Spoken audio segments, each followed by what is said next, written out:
Astaghfirullah. Assalamualaikum warahmatullahi wabarakatuh. Alhamdulillah wassalatu wassalamu ala rasulillah wa ala alihi wa sahbihi wa mawalah wa la hawla wa la quwata illa billahi wa ba'du. Alhamdulillah, di malam hari ini kembali kita duduk untuk berthalabul ilmi, dan kita lanjutkan kajian kita masih membahas tafsir dari juz amma, dan kita masuk pada ayat dari surah At-Tariq, in kullu nafsin lama 'alaiha hafid. Baik, a'udzu billahi minasyaitonir rajim. Bismillahirrahmanirrahim. In kullu nafsin lama, bisa juga dibaca lamma. Ada dua qiraah di sini. In kullu nafsin lamma atau lama 'alaiha hafiz. Falyanzuril insanu mimma khuliq. Khuliqa mimma indafi yakhruju min bainis sulbi wat tara'ib. In kullu nafsin lama 'alaiha hafid. Setiap orang pasti ada penjaganya. Falyanzuril insanu mimma khuliq. Maka hendaklah manusia memperhatikan dari apa dia diciptakan. Khuliqa min ma'in dafiq. Dia diciptakan dari air mani yang terpancar. Yakhruju min bainis sulbi wat tara'ib. Yang keluar di antara tulang punggung atau sulbi dan juga tulang dada.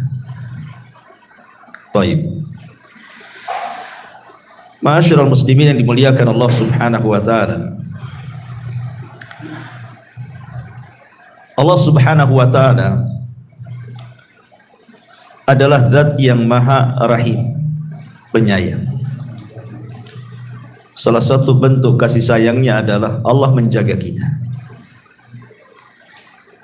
Dan Allah Subhanahu wa ta'ala berfirman di dalam surah Yusuf ayat 64, fallahu khairun hafidha wa huwa arhamur rahimin.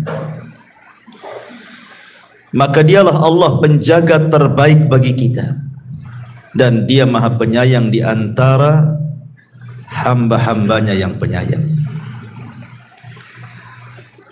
Kita lihat pada diri kita sendiri ketika kita berada di perut ibu kita, masih dalam segumpal air mani.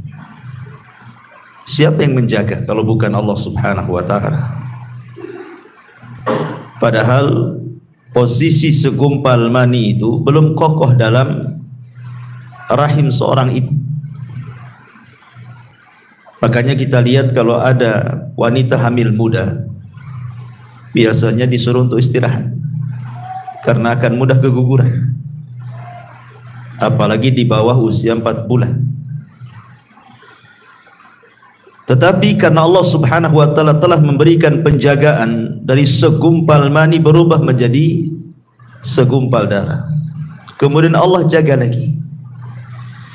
Dari segumpal darah Allah ganti menjadi segumpal daging. Dan Allah bentuk, Allah jaga lagi. Bahkan Allah sediakan rezekinya.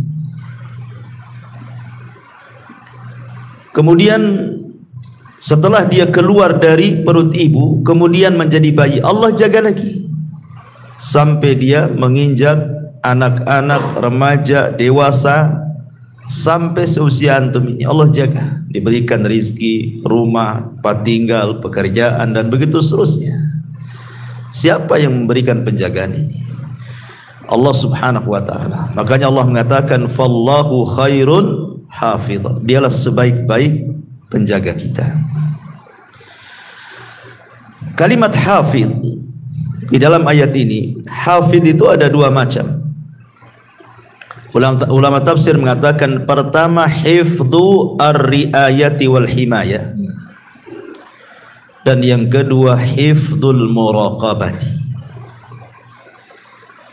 Jadi maknanya in kullu nafsin lama 'alaiha hafid. Bahwa setiap manusia, setiap jiwa itu Allah Subhanahu wa taala pastikan ada penjaganya. Yang pertama hifdzur riayah wal himayah.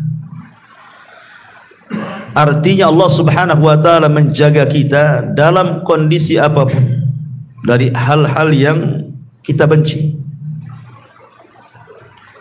Seperti umpamanya antum berjalan di jalan raya, harusnya antum ketabrak atau mungkin antum nabrak, tidak jadi ketabrak dan tidak jadi nabrak. Siapa yang menjaga? Allah. Atau antum kemudian harusnya berjalan di sebuah jalan samping parit, harusnya antum jatuh, ataupun antum jatuh betul-betul, tetapi terkadang tidak ada apa-apa, tidak ada luka, tidak ada apa-apa, Allah selamatkan. Siapa yang menjaga? Allah. Kan itu. Antum tidur di teras, tidak ada juga binatang-binatang masuk ke lubang hidung, telinga dan begitu seterusnya. Siapa yang menjaga? Allah. Itu namanya hifdzur riayah wal himayah. Allah memberikan penjagaan kepada kita. Tetapi ada juga maknanya adalah hifdzu al-muraqabah. Ini yang paling penting kita bahas. Hifdzu al-muraqabah.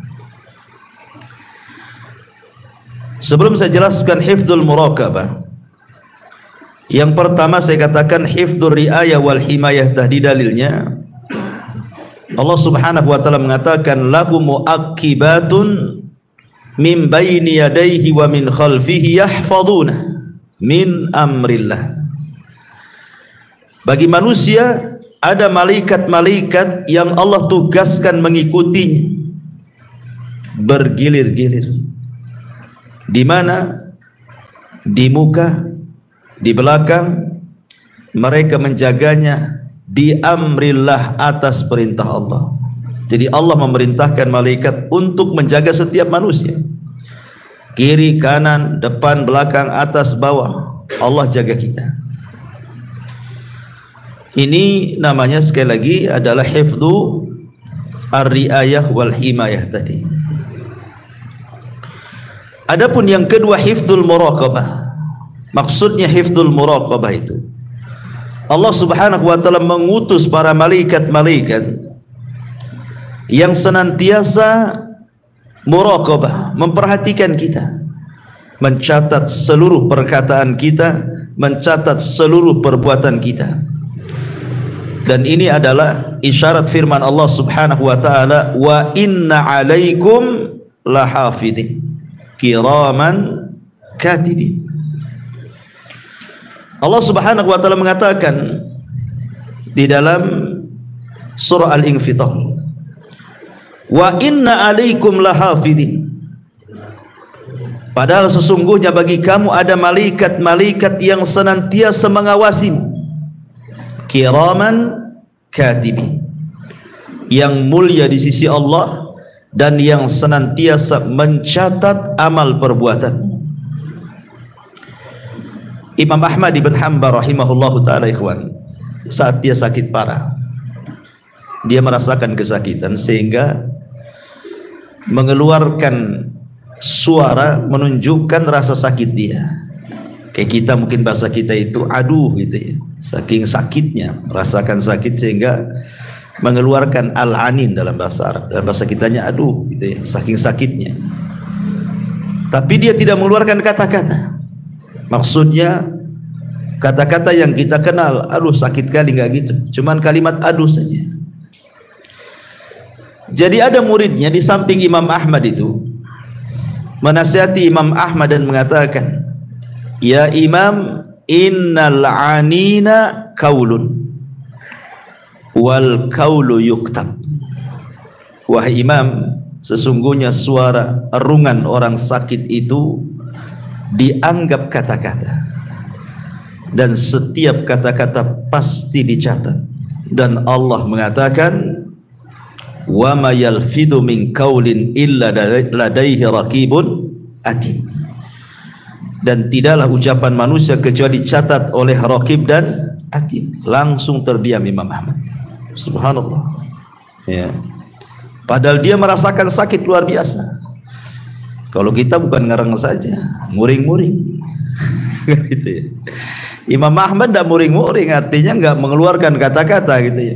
Hanya adu saja. Ketika diingatkan muridnya bahwa kalimat adu adalah kalimat dan kalimat akan dicatat, langsung terdiam dia. Takut dicatat itu bagian daripada sebuah keburukan. Makanya ma'asyiral muslimin yang dimuliakan Allah Subhanahu wa taala, seseorang itu penting untuk menjaga kata-kata. Karena kalau kita melihat di masyarakat ikhwan, ada kata-kata itu sadar ataupun tidak, entah karena kejahilan atau memang tidak tahu hukumnya, terkadang dia mengucapkan kalimat tanpa sadar bahwa kalimat itu sebenarnya perbuatan dosa. Saya akan contohkan beberapa kalimat-kalimat yang suka dibicarakan di masyarakat. Seperti umpamanya kalimat-kalimat terkejut. Saya sering mendengar itu kalimat astaga. Pernah tuh dengar? Ada lagi ditambah astaga naga. Kok ada naganya pun ada. Itu. Coba. Orang terkejut bilang astaga. Mungkin astagfirullah itu maksudnya gimana itu? Saya sering dengar itu kalimat seperti itu. Ya. Apa maksudnya? Siapa astaga ini? Disebut-sebut pula astaga. Kalau astagfirullah mungkin kan itu ya. Tapi ada juga yang kemudian maksudnya baik, tapi salah meletakkan makna. Contoh umpamanya kalimat subhanallah dengan masya Allah, ya kan? Subhanallah itu berarti maha suci Allah. Seharusnya diucapkan ketika melihat atau mendengar sebuah keburukan atau hal-hal yang tidak baik. Jadi kalau antum mendengar, melihat hal-hal yang buruk atau tidak baik, ucapkan subhanallah. Ya. Tapi kalau seandainya antum melihat sesuatu yang baik ataupun mendengar sesuatu yang indah, sesuatu yang enak didengar, maka kita akan masya Allah. Jangan pula ditukar, kan itu masyarakat tukar-tukar ya. Kalau lihat yang baik subhanallah katanya, bukan subhanallah, masya Allah. Mana dalilnya?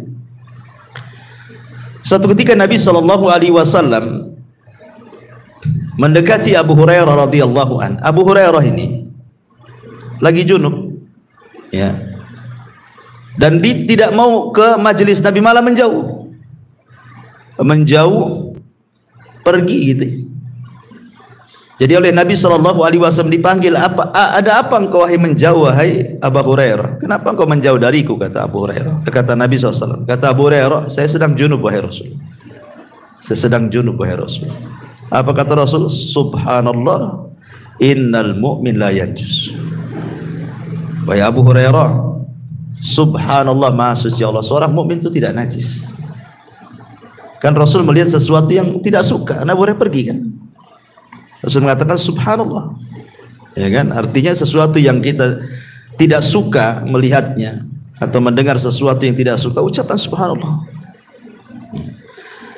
Tetapi kalau kita melihat sesuatu yang indah, pemandangan yang indah, antum lihat rumah antum yang indah, masuk kebun antum kok indah sekali, melihat kendaraan antum yang indah, maka Allah Subhanahu wa taala mengatakan dalam surah Al-Kahfi 39, walaula iddakhalta jannataka qulta ma sya Allah la quwwata illa billah in tarani ana aqallu minka malan wa azzu nafara, malan wa walada wa azzu nafara.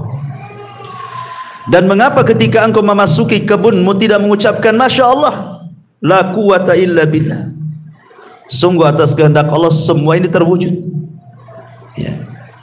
Tidak ada kekuatan kecuali atas pertolongan Allah, sekalipun engkau anggap harta dan keturunanmu lebih sedikit daripada diri.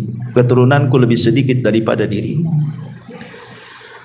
Ini kan juga salah letak juga kan itu. Tapi oke lah, mungkin karena tidak paham.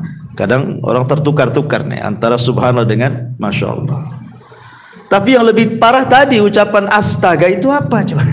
Apa artinya astaga? Siapa yang tahu? Itu bahasa apa astaga itu? Apalagi ada naganya lagi. Ya, astaga naga. Tak tahu lah ada naganya. Udah naga-naga itu dah agama-agama gak jelas. Ya, mungkin nyembah naga. Tapi yang jelas bahwa kalimat-kalimat ini kan tidak boleh. Kalau memang kita terkejut, lihat terkejutnya. Kalau terkejutnya melihat sesuatu yang tidak suka, ucapkan subhanallah. Kalau terkejutnya melihat suka karena tiba-tiba ada uang banyak depan, masya Allah, alhamdulillah, kan gitu ya. Itu harusnya kalau terkejut-kejut, bukan astaga, kan masalah. Ya. Atau umpamanya contoh yang lain, ya. Umpamanya kita melihat seseorang yang Allah berikan nikmat, entah pekerjaannya bagus, kemudian juga diberikan harta yang banyak, rumahnya bagus, kendaraannya bagus, kaya, ya, atau mungkin dapat jabatan, ya. Terkadang ada orang itu yang mungkin hasad sehingga terkeluar kalimat, orang kayak gitu kok bisa kaya itu.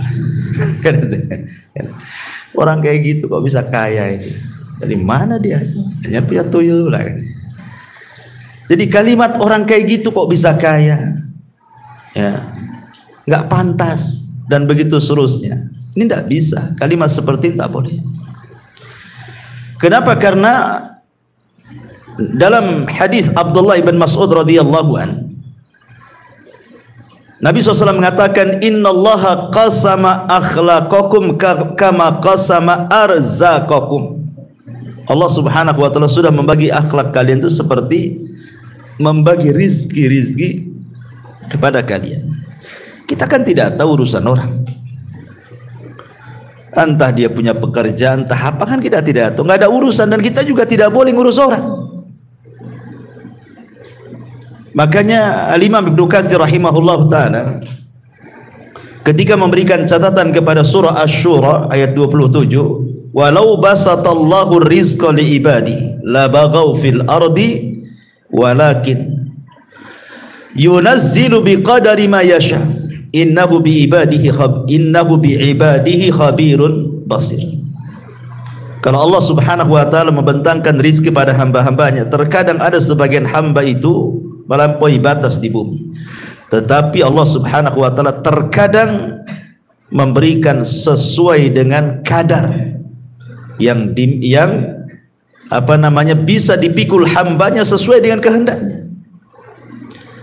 Ada hadis kursi yang mengatakan, inna min ibadi, sesungguhnya di antara hamba-hambaku, laman la yasluhu illal ghani, memang dia tidak pantas kecuali jadi orang kaya. Walau afqartuhu la fasada, kalau seandainya aku miskinkan dia, rusak dia. Tetapi ada hamba-hambaku itu la yasluhu illal faqr, tidak layak kecuali dia memang harusnya jadi orang fakir aja, tidak bisa kaya dia. Kenapa? Lau agnaituhu, kalau seandainya aku berikan kekayaan, tentu dia akan rusak agamanya. Jadi kaya miskin itu kan urusan Allah, berhasil atau tidak itu urusan Allah. Jangan ngurus keberhasilan orang gitu dengan mengeluarkan kata-kata seperti itu. Ada pantas dia di situ. Orang kayak gitu kok bisa kaya, orang kayak gitu kok bisa jadi ini, itu urusan dia, tidak perlu ngurus orang, ya. Karena kalimat-kalimat seperti ini bertentangan gitu ya, tidak boleh. Ini contoh kedua. Contoh ketiga, atau sebaliknya, melihat orang kena musibah, entah bengkrak usahanya, entah kena penyakit badannya, entah kemalangan badannya, dan begitu seterusnya. Pokoknya melihat orang itu diberikan ujian, ekonominya, keluarganya, badannya, dan begitu seterusnya. Dengan kematian, dengan kekayaan, dengan dengan kefakiran, dengan gulung tikar usahanya dan lain-lain. Tiba-tiba kemudian kita nyeletu gitu kan. Kasihan ya kan itu. Sering kita ngomong bilang kasihan sama orang, kasihan kali dia gitu. Ikhwan, antum harus paham bahwa Allah memberikan musibah itu karena ada beberapa sebab. Salah satu penyebabnya adalah untuk mengangkat derajat. Masa orang mengangkat derajat itu bilang kasihan? Hah? Sedang diangkat derajatnya itu bilang kasihan. Jadi kalau bisa nggak usah diangkat derajatnya gitu. Tapi segitu derajatnya kan. Nggak begitu. Bisa saja Allah sedang mengangkat derajatnya. Makanya dalam sebuah hadis Rasul mengatakan, ma yusibul mu'min min syaukatin fama fawqaha illa rafa'ahu Allahu biha darajat. Tidaklah seorang hamba diberikan ujian walaupun hanya satu tusuk duri di kakinya, boleh jadi Allah sedang mengangkat derajatnya. Antum bilang kasihan. Harusnya antum bilang ya inna lillahi wa inna ilaihi raji'un. Idza asabathum musibatun qalu inna lillahi wa inna ilaihi raji'un, kan itu kan bahasanya. Ya. Jadi lihat, atau mungkin dalam bentuk teguran. Mungkin dia melakukan dosa, Allah tegur supaya dia tobat. Masa antum bilang kasihan? Biar dia enggak tobat-tobat gitu. Jadi lihat ya, ini kan bahasa-bahasa ini kadang-kadang enggak dikontrol gitu ini. Apakah bahasa ini menentang dalil ataukah tidak? Ya. Atau contoh lainnya seperti orang yang mencela zaman, mencela waktu. Kan sering di masyarakat itu orang yang mencela waktu. Ya wajar, zaman ini zaman edan kan itu. Oh, masa zaman diedan kan? Orangnya yang edan bukan zamannya. Dari dulu zaman tuh ya kayak gini saja. Terbit matahari, terbenam dan gitu seterusnya. Jadi ada orang-orang itu yang mudah mencela waktu. Padahal Nabi SAW mengatakan dalam sebuah hadis, la tasubbud dahra fa innama ana dahrun. Jangan mencela waktu, karena akulah yang membolak-balikan waktu. Tidak boleh ya. Ataupun contoh yang lain, ucapan mengandai-ngandai itu paling banyak di masyarakat. Ucapan mengandai-ngandai itu, andai anakku tidak keluar gak ketabrak dia. Ya. Coba andai saya nggak jalan ke sini, jalan ke sebelah sana, enggaklah terperosok ke parit katanya. Kalau seandainya bukan karena dokter ini, wah sudah dioperasi saya ini. Macam-macam kan mengandai-andai di masyarakat itu, nggak boleh. Karena Nabi SAW mengatakan al-mu'minul qawi khairun wa ahabbu ilallah minal mu'minidh dhaif. Wa fi kulli khairun ihris ala ma yanfa'uka wasta'in billah wala ta'jaz wa in asabaka syai'un fala taqul law anni fa'altu kadza lakana kadza walakin qul qaddarallah wa ma syaa fa'al fa inna law taftahu amal syaitan. Kata Nabi SAW, mukmin yang kuat itu lebih saya cintai dibandingkan mukmin yang lemah. Dan pada tiap-tiap sesuatu itu ada kebaikannya. Maka ambillah dengan semangatmu apa yang bisa bermanfaat untuk dirimu, kemudian tambatkan pertolongan kepada Allah. Jangan lemah. Dan apabila musibah menimpamu, jangan mengatakan kalau seandainya aku tidak melakukan ini tentu tidak terjadi itu. Karena kalimat seandainya, andai-andai itu adalah membuka pintu syaitan, kata Rasul. Tidak boleh andai gitu, andai gini ya. Jadi kalimat andai-andai itu tidak benar. Tapi yang betul katakan qaddarallahu wa ma syaa fa'al. Ya ini sudah takdirlah memang anak saya meninggal hari ini. Bukan karena hari ini keluar, seandainya tidak keluar sekalipun, kalau memang hari itu sudah takdirnya, pasti dia mati di rumahnya. Memang sudah jadwalnya dia, sudah antrian dia kan itu.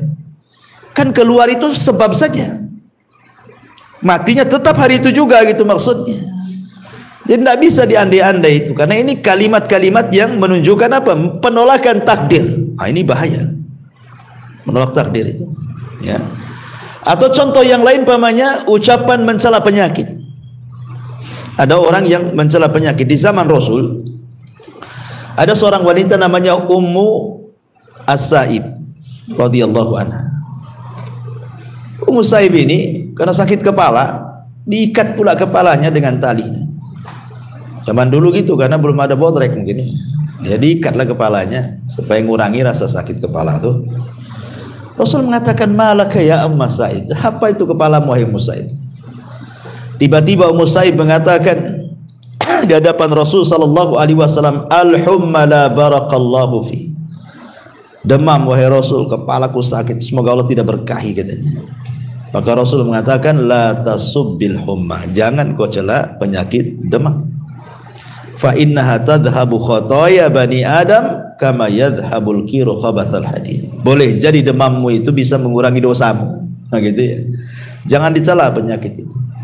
Ini karena banyak orang-orang yang mencela penyakit. Kemudian juga merubah-rubah nama-nama Allah yang sudah jelas-jelas itu ismul nama-nama yang agung loh. Di masyarakat paling banyak tuh. Abdurrahman dibilang Maman, Abdullah dibilang Dullah kan itu. Apalagi itu masa coba? Nggak boleh. Nama Allah itu jangan dimain-mainkan. Kalau Abdurrahman ya Abdurrahman, ngomong seperti itu. Ya Abdullah, Maman, Maman pula. Abdurrahman jadi Maman, coba kan. Ada nama Allah namanya Maman? Nggak ada. Masa Abdullah jadi Dullah pula? Pada dul. Jadi nggak boleh kita ini, itu tidak ikhtiram, su'ul adab namanya ikhwan. Su'ul adab kepada Allah Subhanahu wa taala. Maka dalam kitab tauhid karya Syekh Muhammad bin Abdul Wahab ada bab namanya bab ihtiram bi asmaillah, menghargai nama-nama Allah Subhanahu wa taala. Jangan itu. Di zaman Rasul itu ada orang namanya Abu Syuraih. Kerjaannya tukang mengislah orang. Tukang di kabilahnya itu, pokoknya kalau ada orang berselisih datang didamaikan. Ya, namanya Hani ibn Kindi. Tetapi karena dia pandai mendamaikan orang, akhirnya orang-orang menyebutnya Abul Hakam. Hakam itu artinya yang pandai memutuskan perkara. Padahal namanya Hani. Jadi orang menggelari dia sebagai Abul Hakam, bapak pemutus perkara. Jadi dia datang kepada Nabi SAW dan mengatakan, ya Rasulullah, sungguhnya kaumku kalau berselisih mereka datang kepadaku, dan aku berhasil dengan hukum yang aku terapkan, mereka berdamai, kebanyakan damai. Kata Rasulullah, ma ahsana hada, alangkah indahnya perbuatan kamu. Tetapi orang ini mengatakan, kaumku menyebutnya Abul Hakam. Nah, Rasul mulai gak enak tuh. Kata Rasul, kamu punya anak berapa? 3. Siapa nama anakmu? Pertama Syuraih, yang kedua Muslim, yang ketiga Abdullah. Maka Rasul mengatakan, anta Abu Syuraih, kamu Abu Syuraih, bukan Abul Hakam. Kan itu diganti sama Nabi. Ya. Kenapa demikian? Karena hakam itu milik Allah. Innallaha hakamun wa ilaihil hukmu. Allah itu hakam, semua hukum kembali kepada Allah. Jadi itu saja disalahkan, apalagi mempermainkan nama tuh. Abdurrahman jadi Maman, ya, bahaya lagi. Bilang ya Abdurrahman, ya Abdullah, kan gitu. Ini kan kalimat-kalimat di masyarakat kan enteng saja ngomong kayak gitu. Anda sedang tidak beradab dengan Allah tuh. Hati-hati, dicatat setiap ucapan kita itu. Ya. Atau ada sebagian, ya mungkin praktisi-praktisi kesehatan, dokter-dokter yang lainnya, yang kadang-kadang lagi ngobati pasien gitu kan. Ya mudah-mudahan kami upayakan, sisanya kita kembalikan kepada Allah. Masa Allah dikasih sisa pula. Sisanya kepada Allah kan. Ya kami upayakanlah, mudah-mudahan sembuh. Ya sisanya kepada Allah katanya. Saya dengar kalimat kayak gini. Ikhwan, ya. Masa Allah dikasih sisa? Nggak bisa. Karena Allah Subhanahu wa taala mengatakan dalam Al-Qur'an, "Qul innal amra kullahu lillah." Semua urusan itu milik Allah dari awal sampai akhir, bukan urusan kita. Kalau mungkin bahasanya ya kami usahakan, tapi semua ini tergantung Allah. Nah, itu mungkin agak benar bahasanya. Tapi kalau disisain itu, nah itu nggak benar tuh kalimat sisa. Nah, sisanya saya kembalikan kepada Allah. Saya seolah-olah apa? Dia yang banyak, Allah yang sisa, kan itu ya. Nah, ini kan su'ul adab juga ya, kawan. Nggak boleh ngomong begitu. Dicatat tuh malaikat raqib atid. Ya. Atau umpamanya kalimat yang lain juga seperti di zaman Rasul ada orang yang datang kepada Rasul, Masya Allah wa sya'a wa syi'ta. Masya Allah wa syi'ta. Atas kehendak Allah dan kamu. Kata Rasul, jangan. Kalimat itu tidak benar. Katakan Masya Allah wahdah. Katakan atas kehendak Allah saja. Jangan bawa-bawa aku, katanya. Dan ini kalimat yang paling afdal. Sekalipun harus bawa orang, jangan pakai dan, jangan pakai waw, tetapi kalimat summa kemudian. Kalau bukan karena Allah kemudian, nah itu nggak apa-apa. Yang lebih parahnya, Allah sudah tidak dibawa-bawa, orang lain, makhluk Allah pula yang dibawa. Ya itu semua berkat kamu, katanya. Lah berkat kamu pula, Allahnya mana? Ya, harusnya ini semua berkat Allah kemudian kamu, kan itu. Ya ini semua karena kamu juga. Nggak boleh kalimat seperti itu syirik asghar. Walaupun hatinya yakin Allah semua berkehendak, tapi dalam Islam itu ucapan orang dijaga. Ya, wa in kullu nafsin lama 'alaiha hafid. Ada penjaganya, ada yang catat loh. Jangan sembarang ngomong itu. Makanya ada hadis Nabi SAW mengatakan, wa innal 'abda la yatakallamu bil kalimati la yulkilaha balan min sakhatillah yahwi sahibuha fi nari jahannam ab'ad ma bainal masyriqi wal maghrib. Ada seorang hamba itu, ikhwan, kata Nabi, mengucapkan satu kalimat tanpa sadar diucapkan. Tanpa sadar. Seperti orang yang latah itu kan tanpa sadar tuh. Kaget jangkrik katanya. Orang kaget kok ngomong jangkrik atau ngomong apa. Kadang-kadang yang kotor ada juga tuh. Saya pernah mendengar tuh orang kaget yang diucapkan itu naudzubillah kemaluan orang. Diucapkan pula itu lagi. Setiap dia kaget itu pula yang diucapkan. Lihat kata Nabi, terkadang ada seorang hamba mengucapkan satu kalimat tanpa sadar. Nah, itulah orang kaget itu nggak sadar tuh. Toto ngomong saja kan. Rupanya kalimat itu membuat Allah murka. Apa yang terjadi? Cukup dengan satu kalimat itu Allah masukkan ke dalam jahanam yang jauhnya lebih jauh dibandingkan jarak barat dan timur. Ya, ngeri kan? Makanya hati-hati dalam mengucapkan kalimat ini. Atau mungkin di masyarakat juga ada yang ngomong gini, saya haramkan yang nginjak rumahku, katanya. Mungkin berselisih. Awas saja, saya haramkan, tidak boleh nginjak lagi di rumah saya, katanya. Nah, bisa ikhwan antum haram-haramkan. Haram halal itu urusan Allah. Kecuali antum melihat dosa. Ada orang berbuat riba, berbuat maksiat, haram akhirnya tidak boleh. Tidak apa-apa. Karena memang riba ya Allah yang haramkan. Zina Allah yang haramkan, ghibah Allah yang haramkan. Kalau jelas kan? Lah antum berselisih, antum ngomong saya haramkan dia masuk ke rumah saya. Emangnya Allah mengharamkan masuk ke rumah antum? Enggak bisa.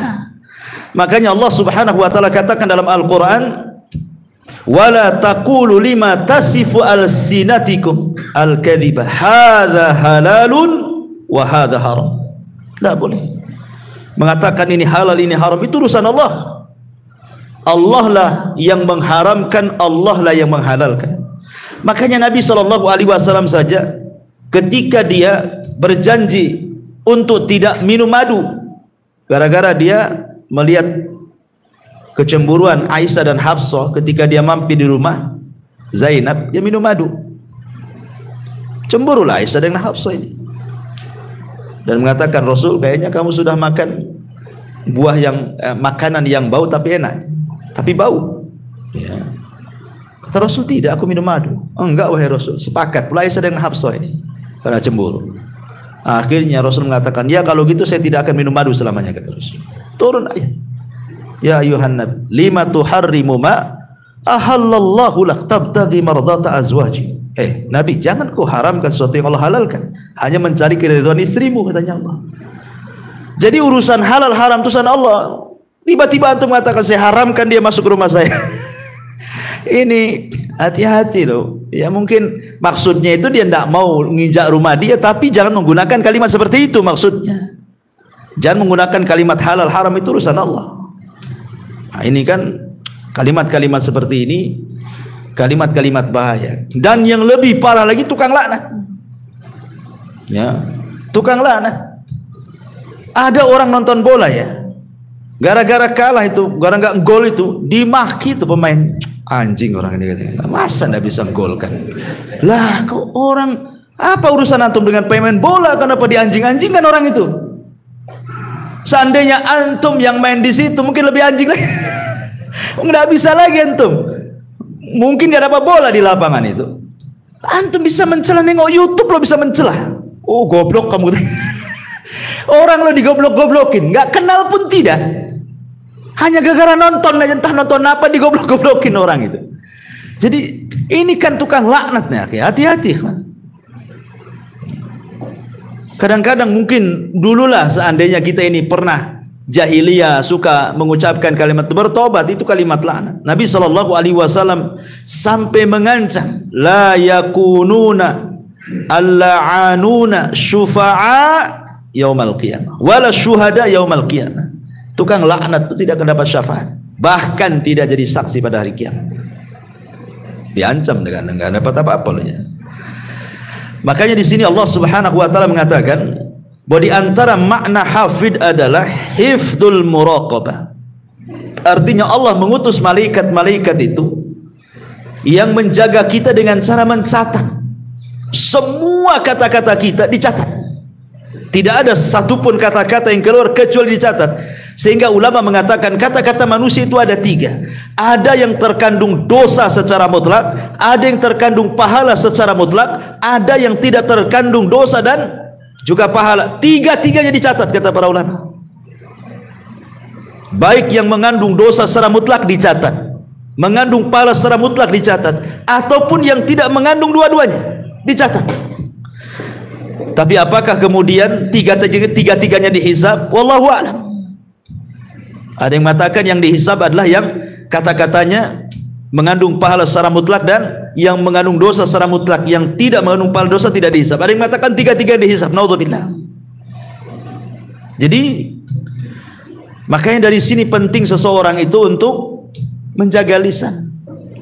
Makanya ulama mengatakan salah satu obat supaya kita bisa menjaga lisan itu, maksudnya untuk mengeluarkan kata-kata yang jelek akhirnya dicatat keburukan. Karena kata-kata itu apalagi dalam bentuk tulisan ikhwan, dan tulisan itu sudah menyebar, sulit untuk ditarik, sulit ya. Kata-kata baik lisan ataupun tulisan kalau sudah menyebar, macam mana antum menariknya coba? Antum gibai orang di depan orang, orang ini akhirnya ngikuti menukilkan perkataan antum kepada orang, akhirnya orang itu menukilkan perkataan dia dari kita terus kemana-mana kan. Siapa yang bisa menarik kata-kata itu semua? Atau tulisan copy paste share, copy paste share sama share, gimana cara narinya? Walaupun di akun antum sudah antum hapus, tak bisa. Makanya pada hari kiamat dalam surah Yasin Allah mengatakan yauma nakhtimu ala afwahihim wa tukallimuna aydihim wa tashhadu arjuluhum. Di hari di mana lisan terkunci, tangan pula bicara, kaki pula jadi saksi ya. Maka yang pertama kata para ulama, biasakan al-haya'u minallah wa min ibadillah. Tanamkan sifat malu dari Allah dan dari hamba-hambanya. Malu. Karena perkataan yang turun temurun dari para nabi itu, apa kata Rasulullah? Illam tastahi fasna ma syi'ta. Kalau engkau tidak punya rasa malu, lakukan, ucapkan sesuka kamu. Maka tanamkan rasa malu. Yang kedua, al khaufu minallah. Tanamkan rasa takut bahwa semua akan dibalas, semua ada catatannya, semua ada hisabnya, semua ada balasannya. Semua. Seorang bertasbih subhanallah subhanallah alhamdulillah alhamdulillah la ilaha illallah, lihat tujuannya, karena ini dicatat. Kalau tujuan antum beribadah berzikir kepada Allah subhanahu wa ta'ala, dapat pahala. Tapi kalau umpamanya tujuannya hanya takabur, ijab, menyombongkan diri saja, semua pun akan dicatat. Walaupun sama-sama ucapannya loh, sama-sama tasbih, tahmid, takbir, itu kan ucapan bagus sebenarnya, itu kan zikir gitu ya. Tapi itu saja dilihat siapa pengucapnya coba. Abdullah bin Mas'ud radhiyallahu anhu suatu ketika diajak oleh Abu Musa al-Asy'ari masuk ke sebuah masjid. Di masjid itu banyak halaqah memutar, kemudian bawa batu, tasbih sekian kali dihitung pakai batu 100 kali, takbir 100 kali, ini 100 kali, nanti dipindah lagi batunya ke sebelahnya, begitu terus. Kata Abdullah bin Mas'ud ini, kalian ini apa? Lihat loh Nabi, pakaiannya aja masih bagus, belum robek, bencana nggak ada yang pecah. Kenapa kalian melakukan yang tidak diajarkan Nabi? Apakah kalian lebih berpetunjuk daripada agama Nabi? Ataukah sengaja kalian membuka pintu kesesatan? Syahidnya kata Abdullah bin Mas'ud, uddu sayyiatikum wa ana dhaminun alla yadhi'a min hasanatikum. Hitung kesalahan kalian dan saya jamin kebaikan kalian tidak akan hilang. Kenapa disuruh menghitung kesalahan coba? Tidak menghitung kebaikan. Kenapa kalimatnya hitung kebaikan kalian? Ya, kenapa hitung kesalahan kalian? Saya jamin kebaikan kalian tidak akan hilang. Hitung kesalahan kalian. Karena kesalahan itu biasanya mudah diingat. Dan kebaikan itu kadang-kadang kita tidak tahu karena pahala kebaikan itu kan dilipat gandakan. Kita susah menghitungnya. Tetapi dosa itu satu dosa satu maksiat satu dosa kan gitu. Kalau pahala ini kadang-kadang satu pahala satu amalan soleh berlipat ganda kan pahalanya. Seperti sabar. Tidak jelas berapa nominal pahala orang sabar itu. Gimana cara ngitungnya? Ya. Tapi kalau perbuatan maksiat kan jelas tuh, satu maksiat satu dosa kan gitu ya. Dan begitu seterusnya. Kecuali syirik menggugurkan semua amalan dia kan gitu. Tapi lihat bagaimana di sini. Mereka kan zahirnya bagus kan, tasbih, tahlil, takbir, baca sekian kan. Sampai-sampai mereka juga mengatakan, ya Aba Abdurrahman, ma nuridu ilal khair. Wahai Aba Abdurrahman, kunyanya Abdullah bin Mas'ud, kami tidak menghendaki kecuali kebaikan loh di sini. Apa kata Abdullah bin Mas'ud? Kam min muridil khairi lan yusibah. Berapa banyak orang-orang yang menghendaki kebaikan gak dapat pahala katanya. Tidak semua sesuatu yang dianggap baik itu benar. Jadi harus baik dan benar, baik, ikhlas, benar, mencontoh Nabi, itu maksudnya begitu. Ya. Jadi tasbih itu tidak usah dihitung-hitung, tasbih aja lah kan itu ya. Kecuali memang ada syariatnya seperti setelah sholat kan ada hitungannya tuh. Sekian kali tasbih 33, takbir 33, tahmid 33, genapkan dengan la ilaha illallah wahdahu la syarikalah kan. Atau umpamanya siapa yang membaca subhanallah bihamdi 100 kali dalam sehari semalam, maka akan dihapuskan dosanya walaupun seperti buih di lautan. Adalah perkara-perkara yang memang di sana disunahkan untuk dihitung kan gitu. Tapi kalau zikir mutlak, sudah antum zikir aja lah, enggak usah dihitung-hitung. Sebab kalau menghitung-hitung ibadah itu biasanya cenderung i'jab li nafsi, cenderung ingin membanggakan dirinya. Saya sudah sholat sekian kali, saya sudah puasa sekian kali, sudah haji, sudah sedekah sekian. Kalau orang menghitung itu cenderung seperti itu. Tapi kalau orang tidak menghitung, ya sudahlah, tidak tahu berapa lah saya tasbih itu berapa kali, nggak tahu saya mau bangga dengan apa kan itu. Karena Allah itu hanya melihat hati bukan bilangan. Allah itu hanya melihat hati bukan bilangan. Ya. Tetapi syahidnya di sini, walaupun ucapannya sama, tasbih, tahlil, takbir, dicatat juga kan. Tapi tidak satu catatan, lihat kepada niat kan. Kalau niatnya hanya untuk i'jab saja, membanggakan diri, lain catatannya. Kalau memang untuk ibadah betul-betul ikhlas mencontoh Nabi, lain pula catatannya. Kenapa? Karena Allah mengatakan, wa man ya'mal mithqala dzarratin khairan yara wa man ya'mal mithqala dzarratin syarran yara. Lihat di situ, ada yang baik, ada yang jelek. Walaupun itu zahirnya nampak zikir, apalagi bukan daripada itu. Seperti yang contohkan tadi, ucapan-ucapan di masyarakat itu. Ya. Maka dari sini ma'asyiral muslimin yang dimuliakan Allah Azza wa Jalla, biasakan takut. Ya, yang kedua, langkah kedua al-khaufu minallah. Sehingga dengan rasa takut mendorong tidak sembarang mengucapkan sesuatu. Yang ketiga, sibukkan dengan perkara-perkara yang manfaat untuk akhirat. Supaya kita tidak mudah ngomong macam-macam, sibukkan dengan perkara lain. Umpamanya ini satu ruangan nih, maaf ibu-ibu ya, kawan lagi gibah nih, kita mau keluar pula dari situ malas gitu ya, segan, gak enak, Ya sudah, sibukkan aja zikirmu. Biar orang itu gibah, ibu zikirlah. Nah, kemudian yang keempat, isti'mal uslub al-kina yati badal at-tasrih bi alfadil badi'ati allati takhulu bil haya.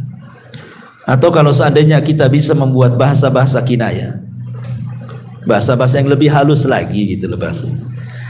Kita itu ingin marah, bisa saja kita mengatakan umpamanya dengan kalimat-kalimat yang kasar, tetapi kan dalam uslub bahasa kita di daerah-daerah masing-masing itu kan ada bahasa-bahasa yang kasar sekali, ada yang di bawahnya kasar, ada yang sedang, ada yang halus sekali, dan begitu kan setiap daerah kan ada tuh. Mestilah semua ada. Saya orang Sunda saja ada. Ya, satu kalimat itu ada yang kalau diucapkan kasar. Ya. Ada halus padahal itu juga yang diucapkannya kan. Kan kita bisa milih kata gitu maksudnya. Bukan saklek gitu ya. Kemudian juga kata para ulama, mujalasatul akhyar wa musahabatus salihin. Berkawan dengan orang-orang baik yang omongannya baik, insya Allah akan sama dengan omongan dia itu. Sebab kalau berkawan dengan orang yang omongannya jelek, ibu nih berkawan dengan orang-orang gibah, pasti ikut gibah tuh. Ibu berkawan dengan orang-orang yang tidak suka gibah, lama-lama gak suka gibah juga. Nah, tergantung kawannya. Dan yang keempat mungkin belajar diam lah kan gitu. Daripada ngomong berdosa bagus diam. Kata Nabi SAW, falyakul khairan aw liyasmut. Kembali di sini Allah mengatakan, in kullu nafsin lama 'alaiha hafid. Jadi hafid yang pertama maksudnya hifdzur riayah wal himayah. Allah menjaga secara umum sesuatu yang manusia tidak suka. Ya, celaka kan tidak suka. Ini itu umpamanya antum sakit, minum obat sembuh. Siapa yang menyembuhkan? Allah. Apa gunanya disembuhkan? Menjaga antum supaya antum bisa kerja lagi, bisa ngurus keluarga lagi, bisa ibadah lagi. Allah yang jaga. Ya. Atau hifdzul muraqabah.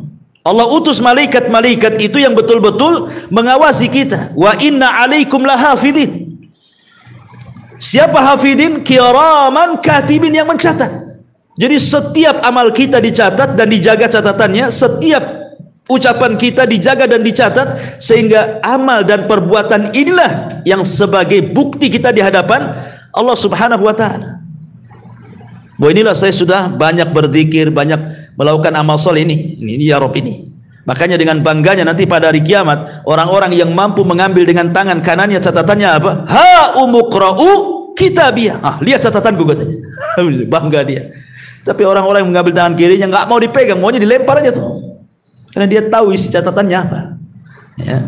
Jadi hifdzu al-muraqabah. Dan ingat, Allah Subhanahu wa taala akan lebih menjaga lagi kepada orang-orang yang beriman. Ibrahim alaihi salatu wassalam ketika dia lempar ke dalam api, tidak ada apa-apa, tidak terbakar, tidak ada apa-apa kan. Kenapa?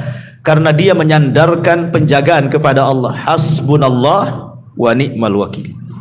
Ketika Ibrahim mengucapkan kalimat ini, datang perintah dari langit, qul ya naru kuni bardan wa salaman ala Ibrahim. Ibrahim pun tidak terbakar. Fallahu khairun hafidha wa huwa arhamur rahimin. Allah sebaik-baik penjaga. Ya. Artinya bahwa semakin kita lebih dekat kepada Allah, lebih beriman kepada Allah, berarti penjagaan Allah semakin kuat kepada kita. Ini diantara tafsiran dari in kullu nafsin lama 'alaiha hafid. Ya, saya kira cukuplah satu ayat saja. Iya, ini sudah keringatan pula sini. Tadi kedinginan. Nah, tapi sebelum saya tutup, kalau ada yang mau tanya sih.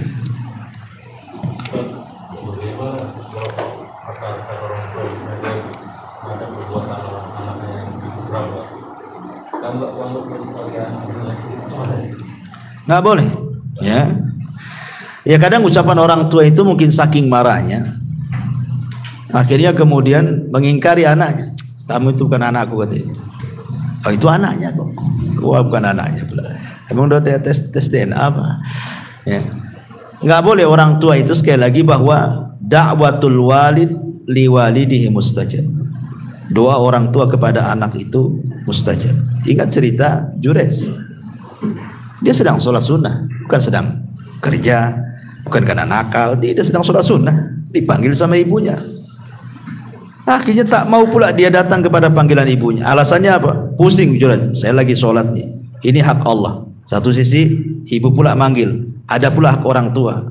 Nimbang, nggak benar lah, hak Allah lebih saya utamakan. Tetap dia sholat, padahal secara hukum dibatalkan sholatnya, karena panggilan orang tua itu wajib, sholat sunnahnya sunnah sana. Sunnah saja kan, al wajib lebih dahulukan dibandingkan yang sunnah kan itu. Tapi Jurais karena dia tidak tahu ilmunya, sampai ibadah terus, karena Jurais itu sholat terus, dia tidak berhenti sholatnya. Akhirnya lain waktu ibunya manggil, sholat lagi, tetap aja dia dengan sholatnya. Kesempatan lain sholat lagi, dipanggil lagi, marahlah ibunya. Akhirnya ibunya berdoa, ya Allah jangan kau wafatkan anakku si Jurais sampai kau pertemukan dengan pelacur, katanya. Terlontar kalimat seperti itu. Ikhwan, ya, zalim kepada orang saja, menyakiti orang, kalau dia sampai berdoa kepada Allah mustajab, ikhwan. Apalagi sama orang tua. Sampai seorang saya bercerita, ada seorang dokter. Dokter ini paling hebat di mustasfa, di rumah sakit itu udah paling hebat. Sudah mengeluarkan karya-karya. Pokoknya ilmunya paling hebat lah di rumah sakit, di antara rekan-rekannya itu. Sehingga dia sombong. Akhirnya kemudian dia suka menyakiti hati rekannya dengan kalimat-kalimat yang kasar. Akhirnya rekan ini merasa sakit hati. Tiba-tiba dia berdoa kepada Allah Azza wa Jalla, orang yang disakiti ini. Tengah malam, sepertiga malam, dia menengadahkan tangan ke ya Allah, sebagaimana kau berikan dokter itu kecerdasan karena kedua matanya. Dan orang cerdas karena banyak baca kan itu. Sebagaimana kau berikan kecerdasan kepada dokter itu dengan kedua matanya, ya Allah butakan matanya. Akhirnya Allah mustajab doanya. Beberapa waktu kemudian, entah kenapa matanya sakit, kemudian diobati sampai dioperasi nggak tertolong, buta lah mata dokter itu, buta. Ini doa mustajab kan, orang yang zalim. Akhirnya pulang buta. Awalnya istrinya yang mau merawat dia, namanya suaminya, sehari, 2 hari, setahun, 2 tahun, 3 tahun, 4 tahun. Lama-lama bosan juga istrinya.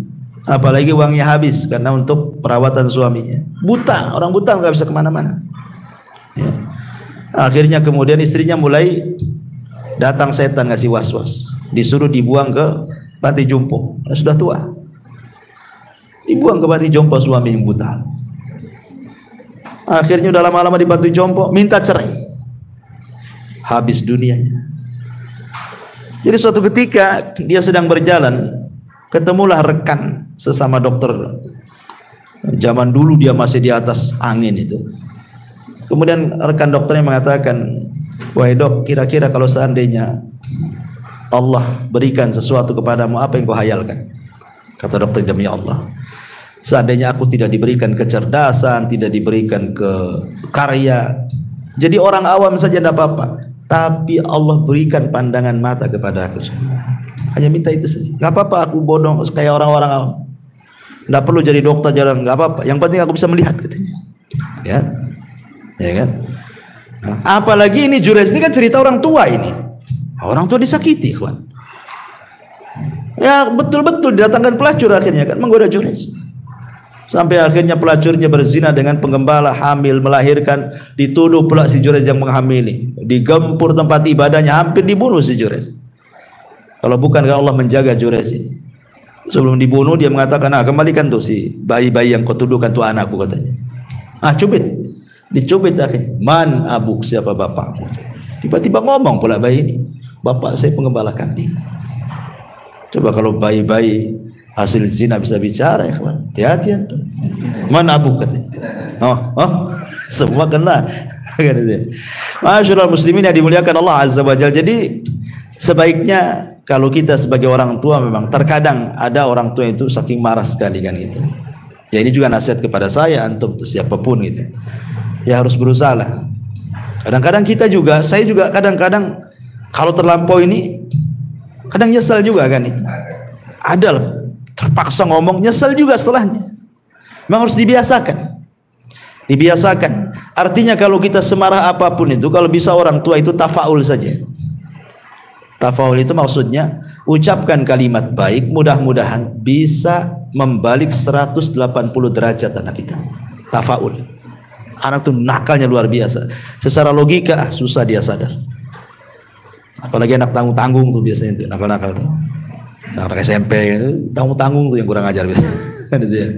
Tafaul saja, mudah-mudahan dengan tafaul itu Allah robah 180 derajat. Yang kita anggap mustahil anak itu bisa berubah, tapi Allah bisa memungkinkan. Betapa banyak kok anak-anak nakal berubah, akhirnya dia pula anak yang berbuat baik sama orang tuanya.